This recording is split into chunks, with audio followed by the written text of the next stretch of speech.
खोर्धा जिला 16 नंबर जातीय राजपथर नाचुणी ओभरब्रिज उपरे एक मर्मन्तुत सड़क दुर्घटना घटी स्वामींकर घटनास्थल में मृत्यु होइथिबा बेले तांको स्त्री अति गुरुतर होई टांगी मेडिकल रे भर्ती होइछंती।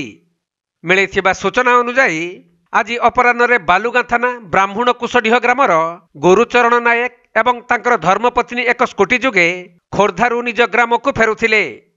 तेबे नाचुणी ओभरब्रिज उपरे एक द्रुतगामी कार तांको स्कूटी पछपटे धक्का देइथिला, जहा फल घटनास्थल में स्वामी गुरुंकर मृत्यु हो जाइथिला और तांको पत्नी अति गुरुतर भाव आहत होई टांगी मेडिकल रे चिकित्सित होइछंती।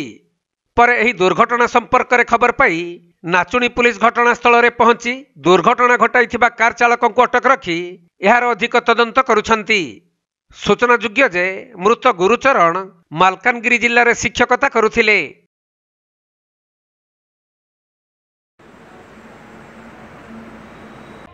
खोर्धा जिला प्रतिनिधि प्रशांत कुमार बेहेरा रिपोर्ट, कोणार्क लाइव।